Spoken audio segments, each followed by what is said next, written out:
We just heard from a very thoughtful Draymond. And on his podcast, he mentioned when you two met up in person and had that heart to heart, you told him, I want you to end this the right way.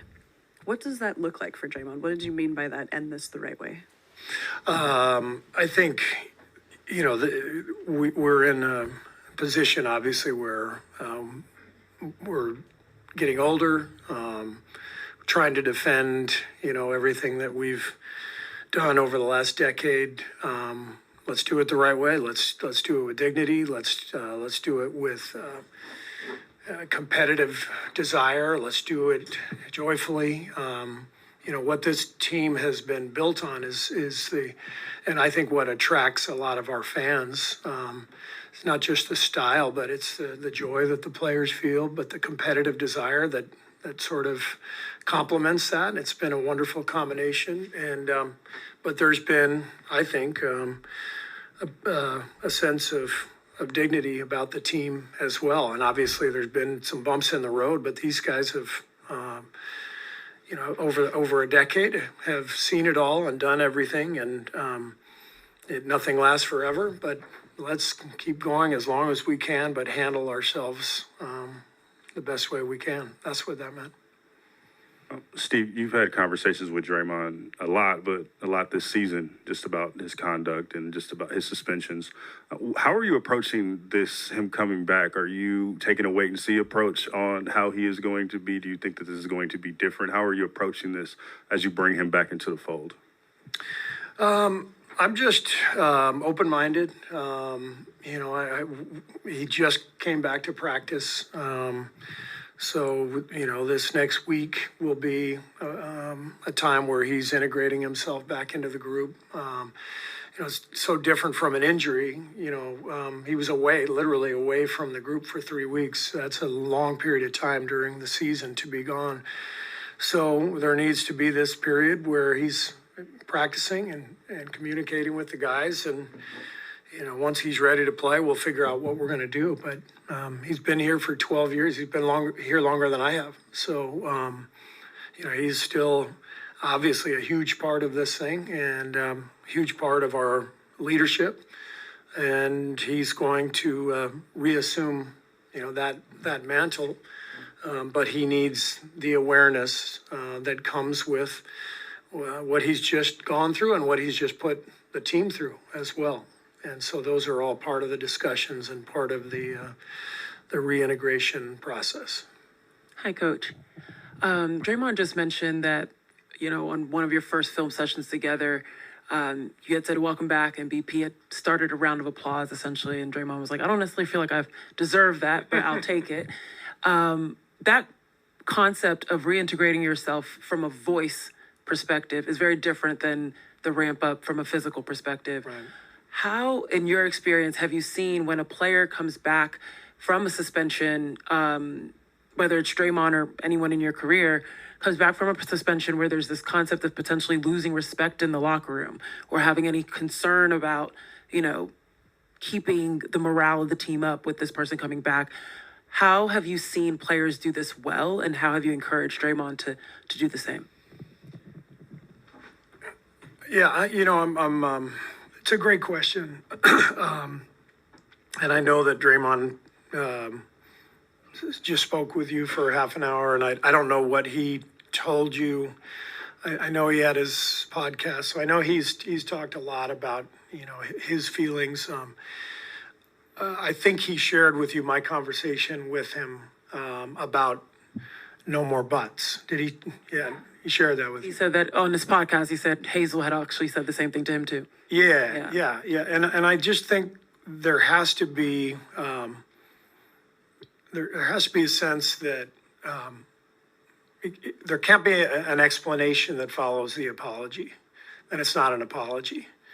So what I'm looking for, what the team's looking for, what I think Draymond knows is expected is no more buts. Just, an apology needs to be an apology, and then you move on, but then you have to learn from that apology. That's just kind of basic standard, behavior. And that's what we need. We need him at his best, we need, there's what makes Draymond great is his bravado, his emotion.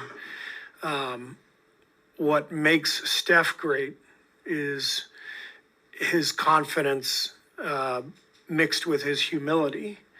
And it's interesting to watch how powerful humility can be.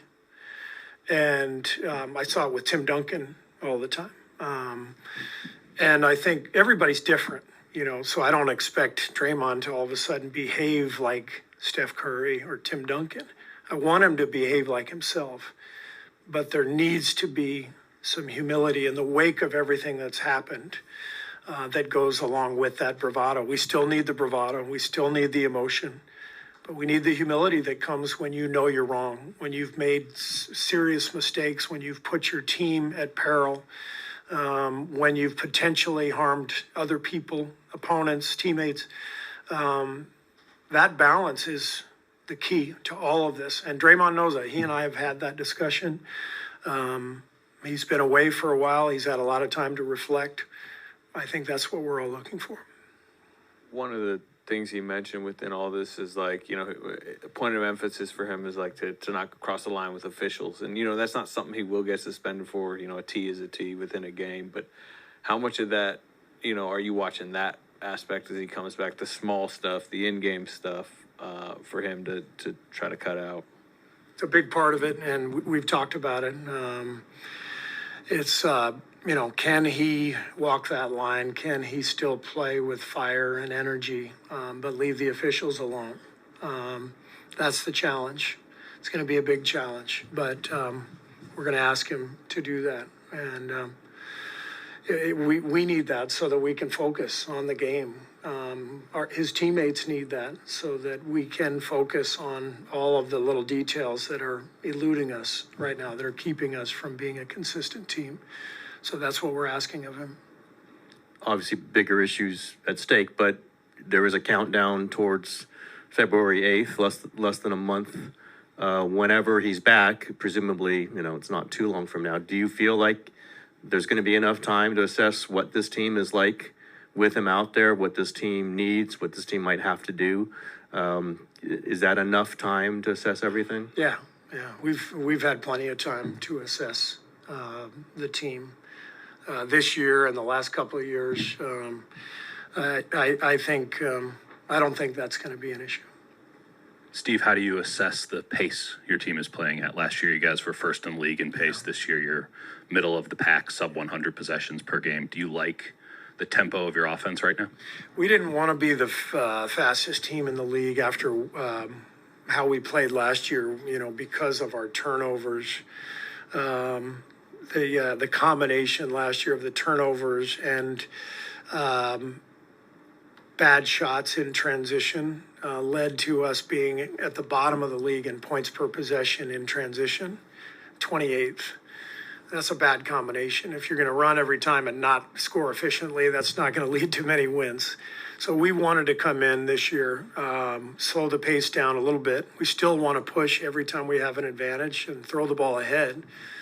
But I felt more comfortable, especially with Chris coming aboard, that our pace would slow down a little bit. What this team needs is to find the balance. We've actually turned it over way less frequently now here the last couple of weeks. We need to find the right balance between how fast we're playing, how efficiently we're scoring. I think the last 15 games we're second in the league in offensive efficiency. So we're finding a much better balance. But we're not defending, and so we're trying to put it all together, and it's been a big challenge, obviously. How did Draymond look today? And obviously, every game for you guys right now is pretty important. How quickly are you guys going to try to get him back? I think he looked pretty good. He definitely needs to play more basketball before he's ready to step onto an NBA floor. Just for his rhythm and his time. He's always been a player who is going to make quick decisions and push the envelope, but the timing of everything matters.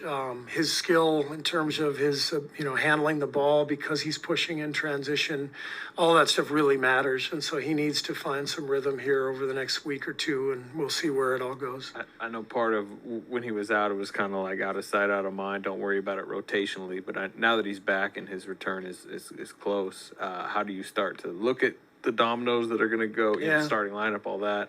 And do you almost already start implementing some stuff, in anticipation? It's been the story of the season, really. Trying to find the right combinations, particularly in the starting lineup. The strength of the team, besides Steph, obviously, has been the second unit with Chris and Dario kind of anchoring that unit. Those have been our best lineups all year. But now with Chris out, obviously that jumbles not only the second unit, but the starting unit. So we have a lot to figure out for sure. Would Draymond coming back lessen the interest in playing Kuminga and Wiggins together? And after the last game, are you less interested in seeing those two guys together given the results? Yeah, I mean, it's just tough. Like we know this from, Steph is such a unique player. That the combinations around Steph really make a big difference. And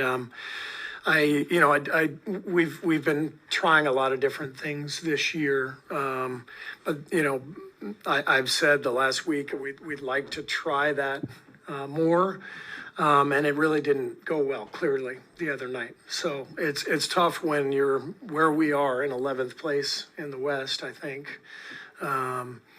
It's tough to continue to experiment with things that really aren't, proving to be very successful. So it still could happen, but be perfectly honest, I'm less inclined to do it now.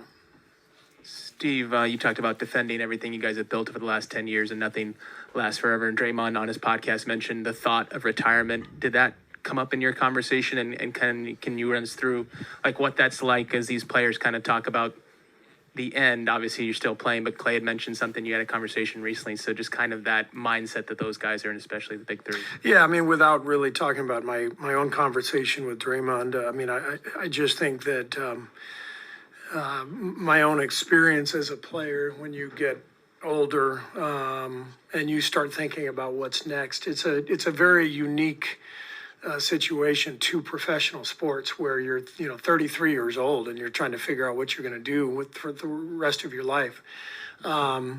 It's strange. I remember Phil Jackson used to tell us in Chicago that when an athlete dies, when an athlete retires, a part of him dies. And I didn't really understand it until I retired.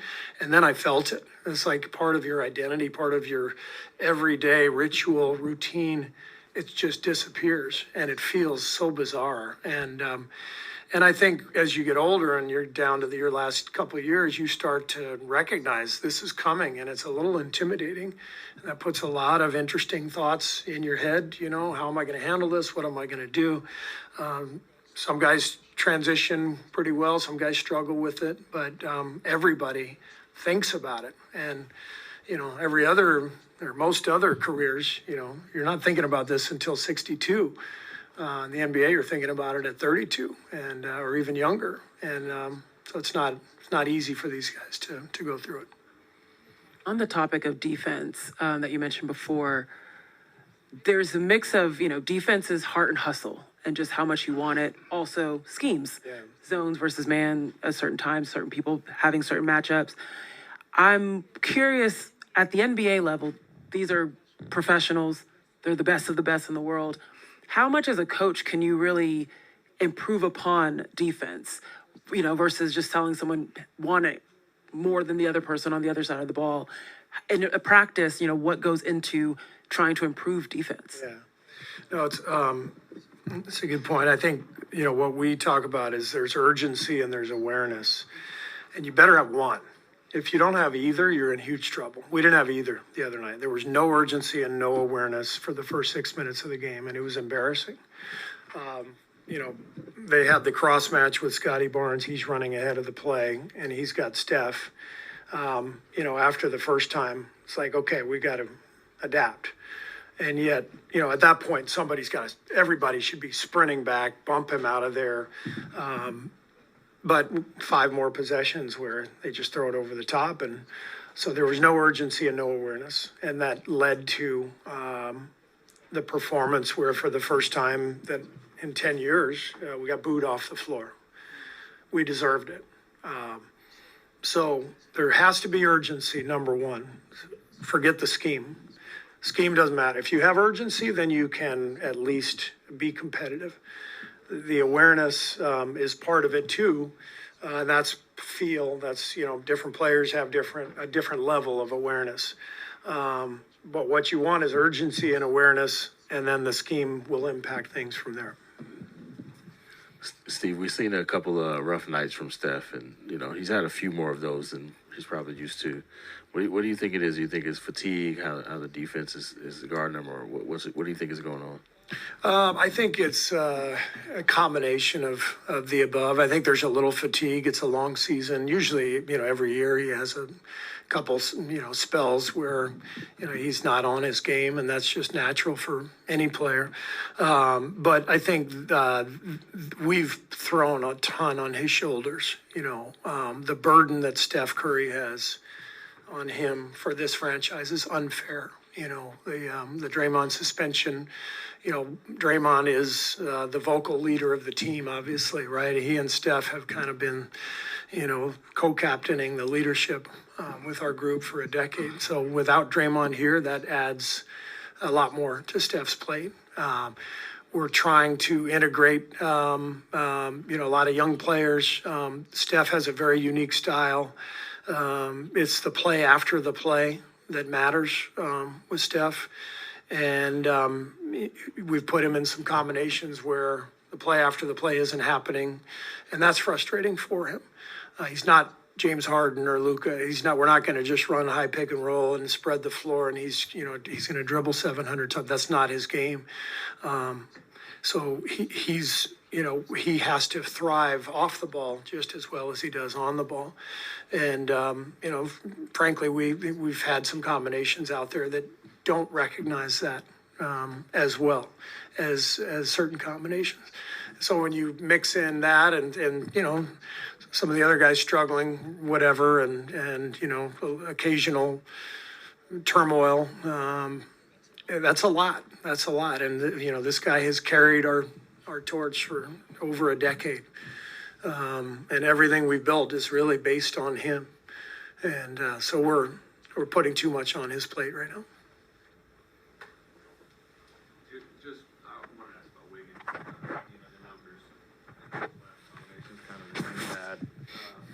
Just where are you at on how he's playing right now and what you can do to utilize him better, or whatever? I don't have the exact numbers, but if you remove the last 2 games, the Detroit and the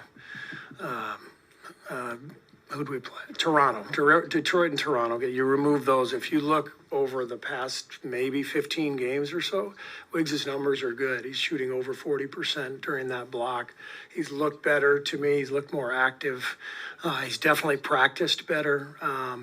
Looks livelier, bouncier. So I'm going to flush the last 2 games down the toilet, as we all should, myself included. None of us, did much of anything to be worthy of remembering. So we're going to flush those 2 down.